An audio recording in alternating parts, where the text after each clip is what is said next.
안녕하십니까? 저는 작은 동네에서 30년 동안 철물점을 운영해온 50대 자영업자입니다. 저도 사연을 잘 듣고 있는 애청자 중 한 명인데요. 매번 듣기만 하던 제가 어렵게 용기를 내어 제 사연을 신청해보게 됐습니다. 사실 제가 뭐 잘난 것도 없고 고생만 많았지 별 이야기거리 없이 살았던 인생인지라 사연을 보낼 만한 형편이 아니라고 생각했는데 생각해보니 저한테도 사연이 있었구나 싶더라고요. 물론 그 사연도 제 개인사이다 보니 남들에게 얘기할 만한 일은 아니라 생각했지만 나이 들어 점점 가물가물해지는 기억에 제 사연을 공유해 보는 것도 좋지 않을까 싶더군요. 아무리 좋은 일이라도 나쁜 일이라도 언젠가는 다 지나가는 일이고 지나간 일은 점점 잊혀지다 보니 더 늦기 전에 어딘가에 제 얘기를 남겨두고 싶다 생각했습니다. 사실 저도 사연을 듣다 보면 대단히 감동적인 이야기들도 많고 놀라울 만한 이야기들이 많다고 생각했기에 심심한 제 얘기가 여러분들께 어떻게 들릴지는 모르겠습니다. 어쩌면 제가 힘들게 살았던 넋두리를 쏟아내는 건지도 모르겠네요. 하지만 그래도 제게는 참 애틋하고 특별한 사연이기에 여러분들이 제 인생에 조금이나마 공감과 응원을 해주시기를 바라며 사연을 보내봅니다. 그 시절 다들 힘든 시절이기에 저만 어렵게 살았던 건 아니겠지만 저는 그리 행복한 청년기를 보내지는 못했던 것 같습니다. 물론 처음부터 제가 불행했던 것은 아니었습니다. 저희 집이 넉넉하지 않아 가끔 끼니 걱정을 해야 했던 형편이었지만 그래도 부모님께 사랑을 받으며 외동아들로서 부족함 없이 자랐습니다. 부모님들의 지지를 받았던 저는 덕분에 학창시절까지는 공부도 곧잘하고 말썽 한번 부리지 않던 착한 아들이었죠. 부모님이 저를 믿어주시고 늘 응원해 주셨기 때문에 저 역시도 부모님께 걱정을 끼치고 싶지 않았거든요.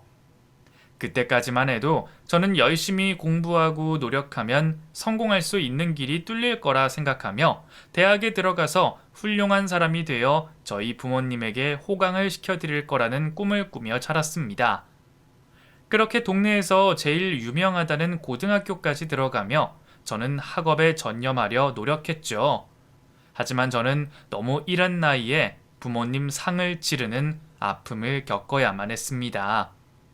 예고도 없이 하루아침에 사고로 나란히 돌아가신 부모님의 시신 앞에서 저는 큰 충격과 슬픔을 느낄 수밖에 없었습니다.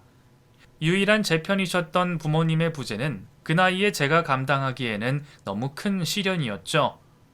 이제 겨우 17살, 이른 나이에 부모님을 떠나보내고 홀로 고아가 된 저는 모든 것을 잃은 기분이었습니다.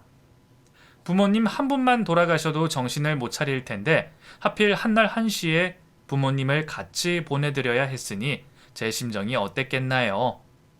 영정 사진도 미처 준비하지 못해서 유일하게 찍었던 가족 사진 속 부모님의 얼굴을 영정에 담고 부모님의 영정 사진을 나란히 걸어야 했던 제 심정은 아마 겪어보지 못한 사람은 절대 알 수 없는 일일 겁니다.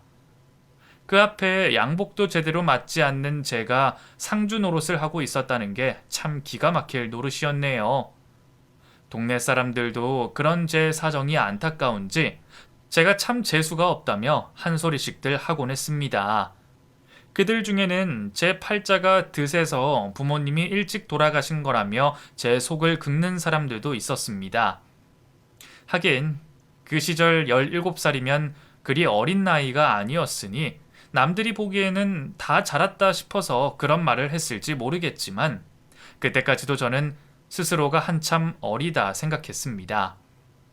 아직 부모님을 떠나보내기에는 너무 이른 나이다 싶었죠. 하지만 이제 더 이상 어리광 받아줄 부모님도 안 계시고 혼자 삶을 살아가야 하는 상황에 저는 어떻게든 삶을 헤쳐나가야 했습니다. 그 후로 저는 열심히 다니던 고등학교를 중퇴하고 일을 시작하게 됐습니다. 어떻게든 학업을 마쳤으면 좋았겠지만 당시에는 제가 스스로 공부를 마칠 여력이 되지 않았습니다. 집안에 친척이라도 많았더라면 사정을 해서라도 도움을 구했을지 모르지만 전쟁 고아로 어렵게 자라셨던 저희 부모님께는 다른 가족들이 계시지 않았습니다. 거기다가 저를 남들보다 늦은 나이에 늦둥이 아들로 보셨던 탓에 저는 다른 형제도 없이 혼자였었죠. 그래서 저는 스스로를 건사하기 위해서 학업이 아닌 노동을 선택할 수밖에 없었습니다. 펜 잡던 손으로 망치를 잡고 삽을 들려니 여린 손에는 금세 물집이 잡혔고 해본 적 없는 막노동을 하느라 제 등과 허리는 하루하루 굽어가는 듯 했습니다. 처음에는 어린애가 일도 잘 못한다고 여기저기 치이고 욕먹고 서러운 일들 투성이었죠. 하루아침에 혼자 되어 꿈도 다 포기하고 이 고생을 하는 것도 서러워 죽겠는데 내 부모가 아닌 사람들은 누구 하나 나를 신경 써주거나 보듬어 주지 않더군요. 그제서야 저는 부모님께서 제게 주셨던 사랑이 얼마나 크고 위대한 것이었는가를 깨닫게 됐습니다.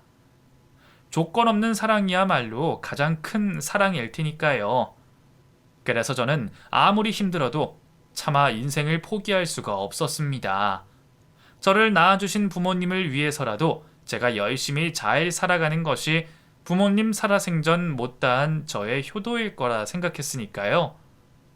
내가 내 인생이라고 함부로 산다면 돌아가신 부모님을 욕보이는 일이라 생각했기에 저는 언제 어디서든 부모님께 부끄러울 짓은 하지 않기로 했습니다.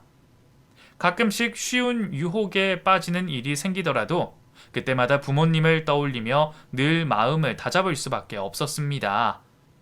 그때 정말 그 생각이 아니었더라면 하마터면 저는 질 나쁜 이들과 어울리며 범죄의 길로 빠져들었을지도 모르겠습니다. 하지만 저는 배가 고파도 남의 것을 탐내지 않았고 내가 힘들다고 남을 힘들게 하지 않았습니다. 손해보고 억울한 일이 있어도 양심껏 살아가려 노력했죠. 그래서 저는 힘든 일을 하고 일을 배우며 제 나름의 기반을 다져갔습니다. 막노동 일부터 시작해서 카센터에 공장 부품 조립일까지 저는 17살부터 나름대로 꽤나 많은 경험을 쌓을 수 있었습니다. 그리고 20대에 가진 돈을 전부 털어 일찍이 철물점을 차리게 됐죠.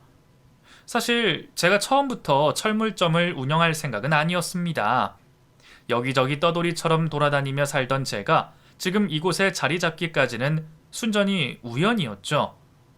아시는 분들은 아실지 모르겠지만 예전 공사판에는 공사식당 한밭집처럼 간이 매점 같은 점포들이 있었습니다. 보통 개발이 안 되어 아무것도 없이 허허 벌판인 동네에는 근처에 가게들이 없다 보니 아는 사람들이 아름아름 간이 점포를 차리고 돈을 벌고 하는 일들이 있었어요.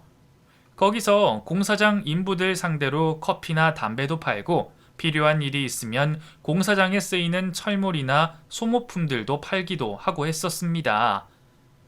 당시 아는 형님을 따라 공사장 근처에서 그런 점포를 하던 저는 그 동네에서 한동안 계속 자리를 잡고 있었습니다. 그 동네가 한창 개발로 여기저기 공사들이 한창이었던 탓에 사람들이 몰려 저도 벌이가 꽤 나쁘지 않았었죠. 그래서 꽤 오래 자리를 잡고 버티고 있었는데 개발 때문에 상권이 없던 주변 동네 사람들까지 저를 찾아오기 시작하며 제 벌이가 점점 더 늘어날 수밖에 없었습니다. 그 당시에는 정말 아무것도 없던 동네라 빗자루 하나를 사려고 그래도 한참 차를 타고 나갔어야 했거든요. 그런 동네 분위기 속에서 간단한 철물들을 취급하던 제 매점으로 물건을 구하러 오는 동네 사람들이 생기기 시작했고 조금씩 물건들을 구비해 놓으며 가게가 점점 더 구색을 갖추게 됐죠. 사람들이 필요하다고 하는 물건들을 하나 둘씩 가져다 놓다 보니 어느새 제 가게는 작은 철물점이 되어 있었습니다. 그래도 그게 벌이가 얼마나 될까 싶어서 처음에는 저도 그 일을 오래 할 생각은 아니었어요. 공사 붐이 잦아들 쯤이면 저도 가게를 접고 동네를 떠날 생각이었습니다. 그런데 그 사이 저도 그곳에서 금방 정이 들었던 건지 이상하게 그 동네를 떠나기가 어렵더라고요. 안 그래도 동네 주민들은 제가 이사 가면 근처에 가게도 하나 없이 어떻게 살겠느냐며 저를 붙잡았었죠. 그런 마당에 저도 못 이기는 척 그곳에 둥지를 틀게 됐습니다. 그리고 저는 본격적으로 그 동네에 터를 잡고 철물점을 운영하게 됐어요. 사실 말이 철물점이지 저희 가게는 동네 사랑방 같은 곳이었어요. 당시만 해도 동네에 워낙 뭐가 없기도 했었고 저도 아무래도 철물만 팔아서는 돈이 많이 되지 않으니까 가게에 앉아있는 시간을 늘리기 아까워서 수리 일도 하고 했거든요. 그래도 나름대로 이곳저곳 다니며 어깨너머로 배운 기술들이 있다 보니 웬만한 가전제품들은 어렵지 않게 고쳐내곤 했습니다. 그리고 동네 사람들이 가져오는 밥솥이나 라디오들을 고쳐주다 보니 기술이 절로 늘더라고요.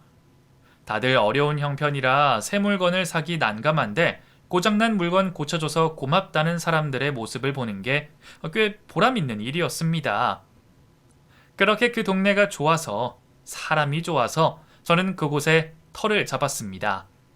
어차피 부모님이 돌아가신 뒤로 떠돌이 생활을 하던 저였기에 저한테 돌아갈 고향 같은 곳은 없었거든요. 그러다 보니 어느새 제게는 그곳이 저의 고향이 되어 있었습니다. 동네 사람들은 다들 정이 많았고 그곳에서 스며들어가던 저는 그곳에서 쭉 지내기로 마음먹었습니다. 그리고 제가 그곳을 떠나지 못했던 이유 중 또 하나는 저를 아껴주시던 한 아주머니 때문이었죠. 제가 철물점을 운영하면서 처음부터 저를 지켜봐 주셨던 그분은 저희 철물점에 폐지를 파시던 아주머니셨습니다. 앞서 말씀드린 것처럼 당시에 그 동네는 제대로 된 것이 아무것도 없었어요. 개발 붐으로 주변 동네가 어수선했던 와중에 개발 지역에 포함되지 않은 몇몇 동네 주민만이 그 동네 원주민의 전부였고 개발이 되어 신도시가 형성된 곳은 전부 아파트가 들어서 이전의 동네와는 전혀 다른 분위기였습니다. 그런 지역이었기에 주변에는 옛날 동네에서 흔히 볼 법한 가게들이 있지 않았습니다. 제가 그 동네에서 철물점을 했던 것도 그런 이유였죠. 원래는 동네에 고물상이 있었지만 개발과 함께 사라졌다 하더군요. 그래서 고철 장사하는 고물상이 근처에는 없었던 탓에 제가 동네의 고물상 역할도 함께하고 있었습니다. 제가 동네에서 물건을 고치면서 나오는 고물들을 고물상에 가져다 주곤 했었는데 그때마다 제가 아주머니에게 받아뒀던 폐지들을 함께 팔아드렸었죠. 어떻게 보면 제가 고물상의 중간 상인 정도 됐나 봅니다. 그 일이 저한테 딱히 돈이 될 일은 아니었지만 저는 일부러 더 챙겨드리곤 했어요. 아주머니는 낮에는 근처 식당에서 일을 하시고 틈틈이 폐지까지 주우러 다니며 정말 쉴 틈 없이 열심히 사시던 분이셨습니다. 사실 그 아주머니도 그 동네 토박이는 아니셨어요. 무슨 사정인지 몰라도 그분도 젊어서 적지 않게 고생을 많이 하신 듯 했었죠. 그러다가 저와 엇비슷한 시기에 그 동네에 터를 잡으며 제 이웃 사촌이 되셨던 아주머니셨습니다. 제가 얼떨결에 동네에 철물점을 차리게 된 것에는 그 아주머니의 영향이 크기도 했습니다. 연고도 없는 동네에 터를 잡으셔서 그런지 시간이 나실 때마다 저희 가게 앞 평상에 앉아 제 말동무를 해주시곤 하셨거든요. 그리고 틈틈이 동네의 폐지들을 모아 가져오시면서 매일 제 얼굴을 보셨으니 저는 매일 가게 문을 열고 그 아주머니를 맞는 것이 저의 하루 일과 중 하나였습니다. 그 나이에 남편도 자식도 없이 혼자 살아가시던 분에게 무슨 사연이 있는지 궁금하기도 했지만 원래 통 말씨가 많으신 분이 아니신지라 저도 그 아주머니 사정은 잘 몰랐습니다. 동네가 개발로 어수선하던 시기에 흘러들어와 자리를 잡으셨던 분이신지라 동네에서도 그분 사정을 아는 사람들이 없었지만 세월이 흐르며 있던 사람도 떠나고 새 사람들이 들어차기 시작하면서 꾸준히 한자리를 지키셨던 그 아주머니는 언젠가부터 원래 그곳에 계속 계시던 분 같이 되셨네요. 그 동네에서 처음부터 알고 지냈던 저희는 남들보다 더 가까울 수밖에 없었고 저도 그분을 어머니라 부르며 친근하게 지냈습니다. 고아에 혼자 사는 제 사정에 동병상련을 느끼셨던 건지 그 아주머니는 저를 많이 챙겨주셨었어요. 제가 바쁠 때는 가게도 대신 봐주시고 혼자 지내는 제가 밥 굶지 않게 살뜰히 챙겨주셨습니다. 심지어는 지나가듯 흘린 제 생일까지 기억하셔서는 저도 까먹은 제 생일상까지 봐주셨습니다. 김 사장, 이거 미역국이야. 점심에 데워서 먹어. 예? 아니, 어머니, 이게 웬 미역국이에요? 오늘 김 사장 생일이잖아. 김 사장이 달리 누가 챙겨줄 식구가 있는 것도 아니고 그렇다고 혼자 사는 사람이 자기 손으로 미역국 챙길 것 같지도 않아서 말이야. 아니, 제 생일이 오늘인 건 어떻게 하셨어요? 제가 제 생일 얘기를 했던가요? 아, 저번에 한번 얘기했었어. 아, 그랬나? 아유, 나도 참 주책이네. 아, 내 생일이 뭐 별거라고 어머니한테까지 얘기를 했을까? 아, 괜히 어머니 귀찮게 했네. 귀찮기는 무슨. 어차피 매일 국 끓여서 밥 먹는데 미역국 좀 끓여본 거지. 그래도 생일인데 아무도 안 챙겨주면 서럽잖아. 그거 좋은 미역 사서 푹 끓인 거니까 남기지 말고 먹어. 내가 미역국도 못 얻어먹고 불쌍해서 그래서 챙겨주셨구나. 아유, 어머니 감사해요. 덕분에 나도 까먹은 생일 다 챙겨보네. 사실 고아한테 생일이 무슨 의미가 있겠습니까?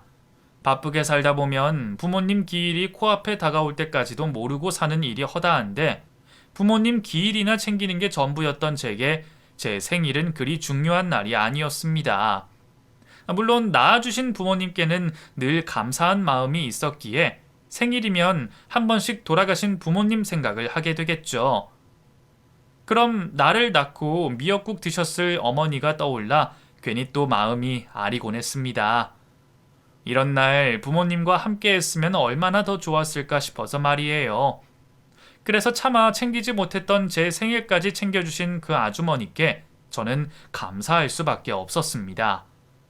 아주머니는 제게는 그만큼 감사하고 가까운 분이셨지만 이상하게도 아주머니는 자기 얘기를 많이 하지 않으셨습니다.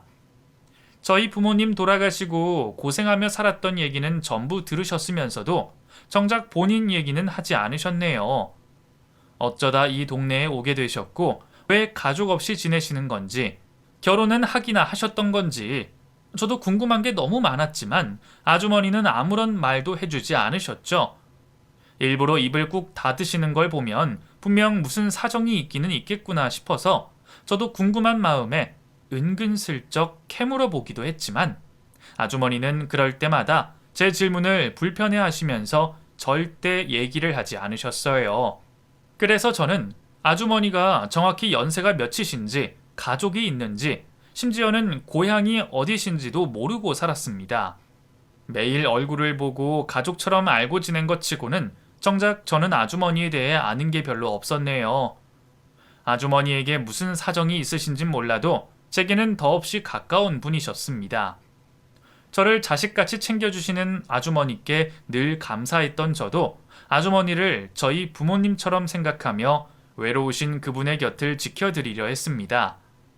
서로 가족 없이 홀로 늙어가는 처지에 더욱 도와야 한다 싶었죠. 그렇게 홀로 노총각으로 늙어가던 저를 대신 걱정해 주신 것도 아주머니셨습니다. 근데 김 사장은 나이가 몇인데 왜 여태 혼자야? 장가 안 가? 맨날 혼자 맨밥에 김치 올려 먹지 말고 얼른 장가 갈 생각을 해야지. 아이, 제가 무슨 장가예요. 남의 집 귀한 따님 데려다가 고생시킬 일 있어요. 저는 그냥 혼자가 편해요. 사지 멀쩡하면서 장가 안 가는 것도 죄 짓는 거야. 젊은 사람들이 가정 꾸리고 자식들 낳아줘야 나라에도 좋고 그런 거지. 자신도 혼자 지내시면서 늦도록 장가를 못 간 노총각을 그렇게 걱정해주곤 하셨어요. 남자 혼자 살면서 밥이나 제대로 챙겨 먹겠느냐면서 매번 대신 김치에 반찬들을 싸주시면서 이제는 같이 나눠 먹을 식구들이라며 늘 야단이셨습니다. 남들은 괜히 간섭이냐며 귀찮아할지 모르는 그 잔소리들이 저는 싫지 않았습니다. 사실 저도 부모님이 살아계셨더라면 부모님께 그런 잔소리를 들었었겠죠. 어쩌면 부모님 등살에 떠밀려 일찍이 장가를 들었을지도 모르겠습니다.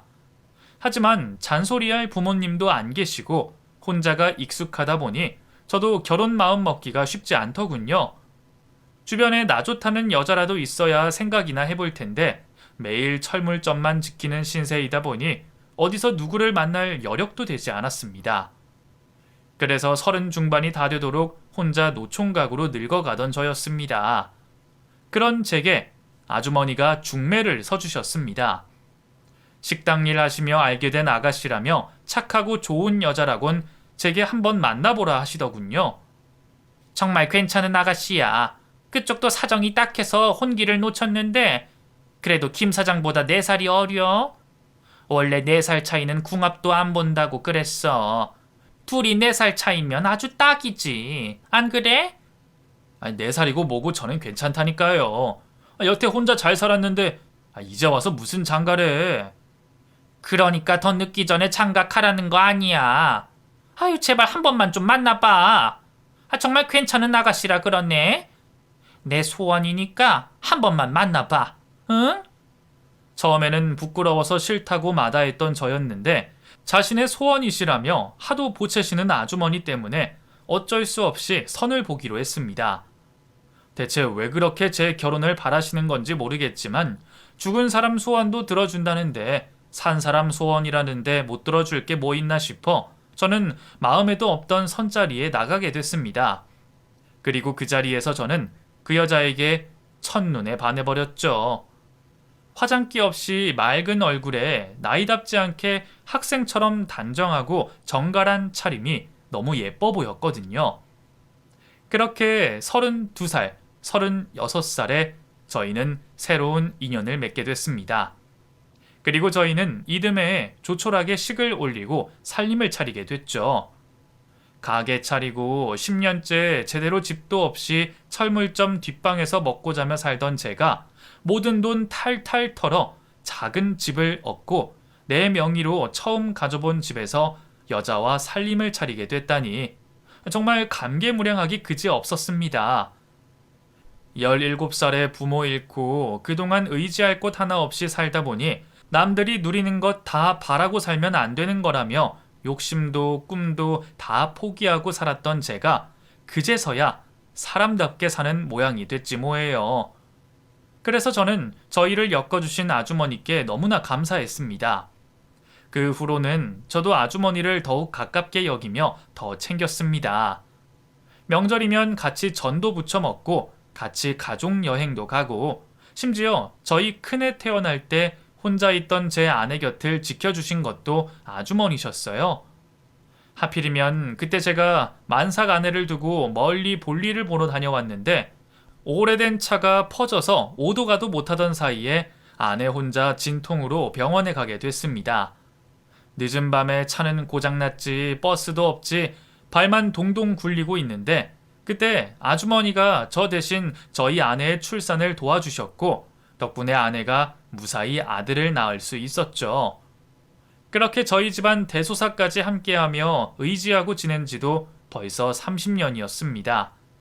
그 사이 저는 아주머니 덕분에 좋은 여자를 만나서 가정을 꾸렸고 떡두꺼비 같은 아들과 공주 같은 딸을 낳아 2 자식의 아버지가 됐습니다. 긴 세월을 가까이 지내며 이제는 아주머니도 제게 양어머니와 다름없는 존재가 되셨고 그럴수록 저는 더더욱 아주머니의 사정이 궁금할 수밖에 없었습니다.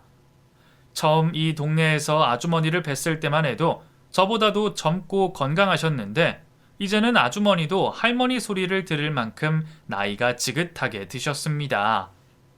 매번 주워오시던 폐지양이 점점 줄어들 만큼 기력도 많이 떨어지신 듯 했고 연세가 들어가실수록 저도 아주머니의 노후가 걱정될 수밖에 없었어요. 이러다 갑자기 돌아가시면 어떻게 하나 그게 제일 걱정이었죠. 나중에 장례 치를 일을 생각하더라도 아주머니 가족 사정 정도는 알아야 할 듯 했습니다. 아이 어머니, 우리가 알고 지낸 세월이 이렇게 긴데 이제는 얘기해 주실 때가 되지 않았어요? 진짜 자식이 없는지 다른 가족은 없는지 저도 좀 알고 삽시다. 예? 다 지난 얘기를 왜 또 꺼내라고 그래? 김 사장도 참 집요하고 끈질기네. 이제는 다 늙은 노인네 얘기를 궁금해해서 뭐 하려고. 아니 그냥 뭐 나중에 제사상 차려줄 자식이 있나 궁금은 하잖아요. 내가 챙겨주고 싶은데 어디서 누가 챙기려나 싶어서. 내가 언제 김 사장더러 내 제사상 걱정해달라 그랬어? 죽으면 그냥 흙으로 돌아가는 거지. 제사는 무슨 제사야. 김 사장은 부모님 제사상이나 잘 받으려. 괜히 불쌍하다고 노인네 동정에서 사서 고생하지 말고. 아니 무슨 말을 또 그렇게 섭섭하게 하셔. 우리가 그냥 남이야. 이 정도 알고 지냈으면 어머니가 지금 나 입양한다 그래도 동네 사람들 아무도 말 못해. 그러면 나한테는 얘기 좀 해줘야 하는 거 아니야? 사실 아주머니에게 재산이라도 있었다면 저도 그런 말은 못 꺼냈을 겁니다. 돌아가실 때 남겨두고 가실 게 있으신 분한테 그런 얘기를 꺼냈다가 괜히 제가 노인네 돈이나 탐내는 사람이 될지 모르니까요. 하지만 아주머니는 정말 가진 게 없으신 분이셨습니다. 젊어서는 식당 일 하시면서 생활비 정도는 버셨지만 나이 들어서는 그마저도 못하시고 틈틈이 폐지 줍고 나라에서 나오는 돈 받아서 쓰시는 게 전부셨으니까요. 살고 계신 곳도 월세에 그 집 사정을 제가 잘 알았기에 저는 진심으로 아주머니를 걱정해서 한 말이었습니다. 그런 제 마음을 아주머니도 모르진 않으셨는지 어느 날 정말로 제게 얘기를 해주시더군요. 김 사장이 나한테 물었었지? 내가 남편이나 자식은 없느냐고 말이야. 사실 나도 자식을 낳은 적이 있었어. 근데 낳자마자 일찍 보내버리고 그게 평생 가슴에 사무쳐서 그 후로 혼자 살았어. 제대로 품에 안아보지도 못한 자식이지만 나한테도 자식이 있기는 있었지. 하지만 지키지 못한 자식을 어찌 입에 올릴 수 있겠어. 부모가 돼서 자식 못 챙긴 나는 그럴 자격도 없지. 저도 아주머니께 사연이 있을 거라 예상은 했지만 그런 가슴 아픈 사연이 있으신 줄은 몰랐습니다. 그런 안타까운 사정에 저는 나중이 돼서라도 제가 아주머니를 챙겨야겠다 생각했습니다. 아주머니가 거동이 불편해지시고 돌아가실 때까지 제가 곁에서 대신 자식 노릇을 해드려야지 생각했죠. 그런데 아주머니가 사연을 말씀해 주시고 얼마 지나지 않아서 조용히 저를 찾아오셨습니다. 그날은 폐지도 없이 오셔서는 조용히 봉투 한 장만 건네고 가시더군요. 난 이제 못 와. 그래서 인사하러 온 거야. 그게 무슨 말씀이세요? 이제 못 오신다니.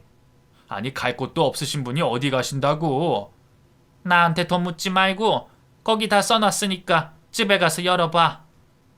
이게 갑자기 무슨 말인지 이제는 못 오신다는 아주머니의 말에 저는 깜짝 놀랐습니다. 무슨 말이냐며 붙잡는 저를 뿌리치신 아주머니는 제가 쫓아오지 못하게 도망치듯 떠나버리셨죠. 그런 아주머니를 뒤따라 가봐야 하나 싶었지만 어차피 가실 곳도 달리 없으니 별일이야 있겠나 생각했어요. 그리고 저는 하루 일과를 끝내고 집으로 돌아갔습니다. 하필이면 그날따라 바빴던 탓에 그 사이에 아주머니가 왔다 가신 일을 까맣게 잊고 있었던 제가 집으로 돌아가서야 아주머니가 제게 주고 가신 편지를 기억했네요. 그리고 그제서야 편지를 열어보게 됐습니다. 두툼하게 여러 장 쓰인 편지는 한눈에 봐도 꽤 길어 보였습니다. 매일 만나고 얘기 나누던 우리 사이에 이제 와서 글로 쓸 만큼 이리 긴 얘기가 뭐가 있을까 싶어 놀랐어요. 하얀 종이 위로 삐뚤빼뚤 적혀있는 글씨를 보니 뒤늦게 한글을 배웠다며 좋아하시던 아주머니의 모습이 떠올랐습니다. 사실 아주머니가 한글을 배우게 되신 건 몇 년이 되지 않았어요. 어릴 적 워낙 못 살아서 공부를 마치지 못하셨다던 아주머니는 글도 잘 모르는 분이셨습니다. 그래도 저는 고등학교 중퇴였기에 그런 아주머니에게 틈틈이 한글을 알려드리곤 했었죠. 오래 연필을 놓은 탓에 남들보다 한참 걸려서야 한글을 깨우치셨지만 그 나이에 포기하지 않고 한글을 배우신 할머님이 참 대단했습니다. 그리고 그렇게 제가 가르쳐드린 한글로 제게 편지를 보내신 것이 저도 뜻깊고 뿌듯했죠.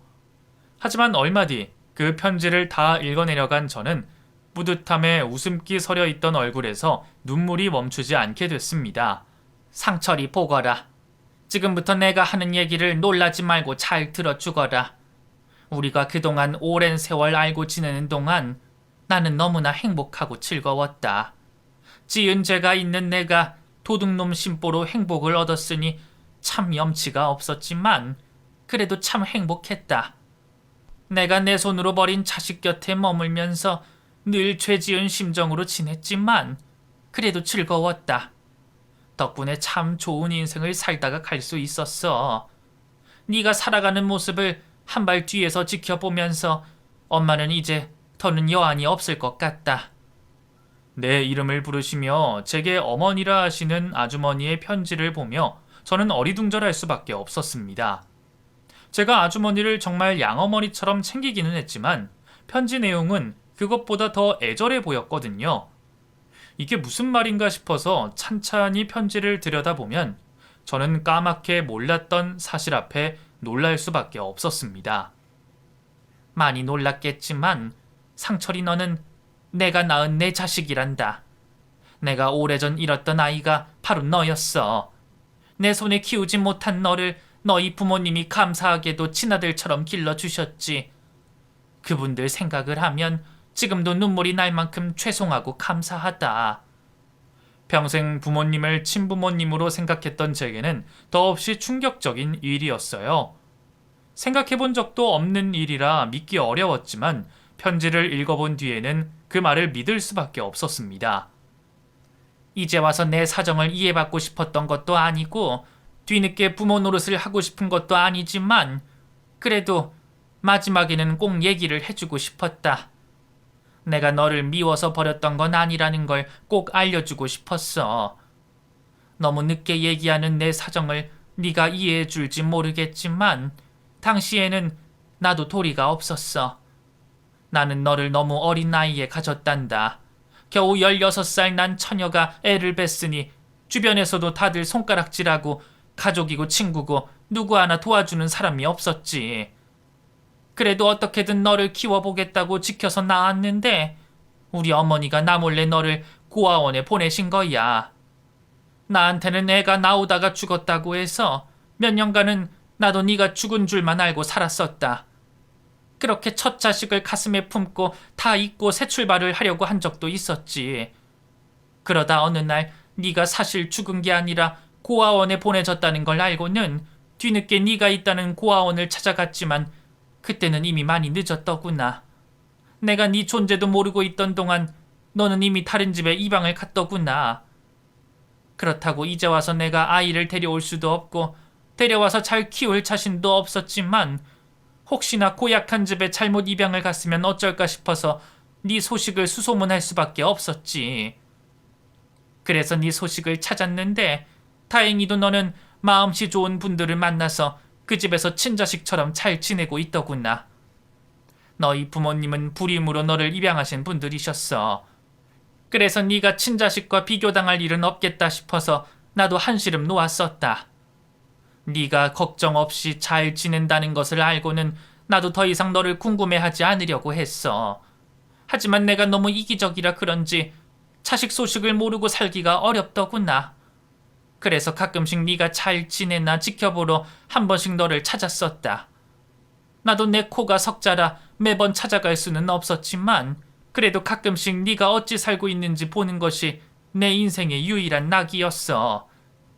그러던 어느 날에 너를 키워주시던 부모님이 돌아가셨다는 소식을 알게 됐지만 그때는 이미 너는 살던 곳을 떠나고 학교도 그만둔 뒤였어. 너희 부모님이 너를 참 잘 키워주셨기에 평생 네 앞에 나서지 않으려고 했는데 네가 혼자 됐다는 소식에 도저히 그냥 있을 수가 없었단다. 그렇게 몇 년을 네 소식을 찾다가 겨우 네가 있다는 곳을 수소문해서 너를 찾아서 이 동네에서 지내게 됐던 거야. 그때라도 내가 너를 낳았다는 걸 알려야 할까 싶었지만 부모라고 아무것도 해줄 수 없는 내 자신이 초라해서 차마 얘기를 해줄 수가 없었어. 뭐라도 해줄 수 있어야 부모라고 나설 수가 있을 텐데 식당에서 설거지하고 가진 것 없이 사는 내가 네 앞에 어미라고 나서봤자 너한테 좋을 게 뭐가 있겠니? 해줄 것도 없으면서 혹이나 붙여주지는 말자 싶어서 너를 모른 채 하기로 했어. 그리고 그때부터 네 주변을 맴돌면서 지켜보기만 했다. 혼자서도 열심히 사는 네가 참 자랑스러웠지만 혼자 외롭게 지내는 네가 늘 걱정스러웠어. 혼자 있다가 아프기라도 하면 어쩔까? 밥은 제대로 먹고 지낼까? 그래서 어쩔 수 없이 자꾸 찾아가고 아는 체를 하고 폐지를 핑계로 매일 네 안부를 살필 수밖에 없었다. 30년 세월 동안 너를 속이고 기만했다고 나를 탓할지도 모르겠지만 그게 내가 너한테 뭐라도 해줄 수 있는 유일한 길이었다는 걸 조금은 알아주기를 바란다. 어쩌면 나도 모르게 점점 욕심이 났는지도 모르겠구나. 처음에는 반찬이라도 챙겨주고 싶어서 가까이 지냈는데 네가 혼자 외롭게 지내는 걸 보니까 빨리 장가라도 갔으면 싶어서 조바심이 났지. 나처럼 혼자 늙어가지는 않았으면 싶어서 나도 모르게 너를 귀찮게 하고 오지랖을 부릴 수밖에 없었어. 그리고 네가 결혼을 하고 자식을 낳는 것을 보면서 나도 더 욕심을 부리게 되더구나. 처음에는 네가 가정만 꾸리면 떠나려고 생각했는데 네가 웃는 걸 보고 행복해하는 걸 조금 더 보고 싶어서 나도 모르게 자꾸 네 곁에 머물렀구나. 덕분에 더없이 행복했고 이제는 죽어도 여한이 없다 싶다 하지만 이제는 그 짓도 그만해야지 싶구나. 네가 나더러 제사 챙겨줄 자식은 있냐면서 내 제사까지 챙기려 하는 것을 보니 내가 너한테 너무 깊이 다가갔다 싶어서 이제서야 뒤늦게 후회가 들었단다. 절대로 부담 주지 않겠다고 부모 노릇하지 않겠다고 생각했는데 착한 네가 그새 나를 그만큼이나 챙기고 생각하는지 몰랐었다. 이제는 늙어서 어디 의지할 수밖에 없는지라 더 이상은 네 옆에 버티고 있을 수가 없겠구나. 네가 괜히 불쌍한 노인네 위에 동정을 베풀기 전에 내가 떠나는 게 맞다 생각한다. 나는 잘 지낼 테니 너도 잘 지내기를 바람마. 부디 이 어미를 용서하지 말기를 바라고 내가 너한테 줄 수 있는 마지막 선물을 주고 가마. 행복해야 한다 상철아. 그 말을 끝으로 마무리된 편지의 마지막 장 안에는 수표가 들어 있었습니다. 30년 동안 폐지 주워 모으셨다는 그 큰 돈을 제게 마지막 선물이라며 주고 가신다더군요. 그 편지와 돈을 쥔 제 손은 덜덜 떨릴 수밖에 없었습니다. 이 나이 먹고 눈물을 보이는 것도 주책이다 싶어 절대 울지 않으려고 발악했지만 저는 결국 눈물을 쏟아낼 수밖에 없었습니다. 그리고 목청이 터져라 울부짖게 됐죠. 처음에는 정말 놀라고 어안이 벙벙했습니다. 저는 저희 부모님이 정말 제 친부모님인 줄만 알았습니다. 문득 지긋한 부모님 연세에 의문을 갖기는 했지만 어렵게 저를 낳으셨다는 말을 듣고 그런 줄만 알았죠. 제가 전혀 모를 만큼 저를 친자식처럼 길러주셨기에 저는 한 번도 저의 출생을 의심해보지 못했습니다. 그런데 제가 입양이 됐다는 것을 알고 나니 저를 진심으로 대하며 키워주신 부모님께 더욱 감사한 마음이 들더군요. 그리고 뒤늦게 친어머니에 대한 사연을 듣고 그분이 너무나 안타까울 수밖에 없었습니다. 그 어린 나이에 혼자 자식을 낳기가 쉬운 결정이 아니었을 텐데 그런 상황에서도 저를 지키려 하셨던 어머니의 노력을 제가 모를 수가 없었죠. 그리고 그 긴 세월 낳은 자식을 두고 그리워하셨을 어머니의 마음이 너무나 안타까웠습니다. 어머니는 제가 자신을 원망할까 걱정하시지만 제가 사람이고 염치가 있다면 나를 속였다고 해서 어머니를 원망할 수는 없었습니다. 오히려 그런 어머니를 지척에 두고도 모르고 살았던 제 자신을 탓할 수밖에 없었죠. 얼마나 모자란 자식이면 낳아주신 어머니도 모르고 살 수 있었을까요? 양어머니라 생각하면서도 친부모는 아니기에 무심하게 굴었던 저였습니다. 아무것도 모르고 어머니를 아주머니라 알고 소홀했던 순간을 떠올리면 너무 후회가 들더군요. 여태까지는 몰라서 그랬다 쳐도 진실을 알게 된 상황에서는 제가 끝까지 어머니를 저버릴 수 없었습니다. 그 편지를 모두 읽은 저는 그 길로 어머니를 찾아다녔습니다. 아무도 모르게 월세방까지 빼고 사라진 어머니를 찾기 위해 온 동네 사람들을 수소문해 다녔죠. 그리고 결국 동사무소 직원에게서 어머니가 요양원에 들어가셨다는 걸 듣게 됐습니다. 마지막까지 자식에게 미안해 짐이 되지 않으시겠다더니 혼자 요양원에 가셨네요. 그 일을 알게 된 저는 그날 곧바로 그곳으로 달려가 어머니를 모셔올 수밖에 없었습니다. 아니, 네가 여기까지 왜 왔어? 나를 어떻게 찾았어? 그럼 제가 못 찾을 줄 아셨어요? 어머니도 매번 저를 찾으셨는데 제가 왜 어머니를 못 찾겠어요? 저는 어머니가 어디 계시든 끝까지 찾아낼 겁니다. 그러니까 어머니도 도망가지 마시고 아들 손 잡고 집에 가세요. 얼른 짐 싸세요. 지금 손주들이랑 며느리가 집에서 기다리고 있어요. 아니다. 나는 안 간다. 나 여기 편하고 좋아. 여태 평생 혼자 잘 지냈는데 이제 와서 내가 키우지도 않은 자식한테 호강받고 살겠니? 그동안 네 덕분에 충분히 행복했으니 나도 더 욕심 안 부릴 거다. 어머니는 제 생각하셔서 그러신다면서 왜 제 진심은 모르세요? 이제야 겨우 친어머니를 찾았는데 제가 어머니를 안 보고 어떻게 살겠어요? 그리고 우리 그동안도 잘 지냈잖아요. 저 그동안 진짜 어머니처럼 생각한다고 했던 거 거짓말 아니었어요. 물론 어머니가 정말 잘해주셔서 감사해서 그런 거지만 어쩌면 저도 모르게 어머니 정을 느꼈던 건지도 몰라요. 그런데 이제 와서 어머니가 이렇게 떠나버린다고 하시면 저 앞으로 속 답답해서 어떻게 살아요. 여태 저 못 키우신 만큼 이제라도 제 곁에 계셔주세요. 저 그거 말고 다른 건 안 바랄게요. 그렇게 짐이 되기 싫다고 억지를 부리시는 어머니를 겨우겨우 설득해서 집까지 모셔왔습니다. 그리고 그런 어머니를 반기는 손주들과 며느리를 보시며 어머니는 결국 저희와 함께 지내시기로 결정하셨죠. 어머니는 이제는 정말 제 곁에서 저희와 함께 늙어가실 겁니다. 그동안 어머니를 몰랐던 세월이 야속하고 아쉽지만 그래도 그 세월 함께 할 수 있었고 더 늦기 전에라도 알게 된 것을 감사하고 있습니다. 앞으로 제가 어머니와 함께 할 수 있는 시간이 얼마나 더 남았을지 모르지만 저는 절대로 후회가 없도록 어머니께 온 마음을 다하려 합니다. 그리고 어머니가 여태 못 누리신 만큼 많이 누리다가 가시기를 바랍니다.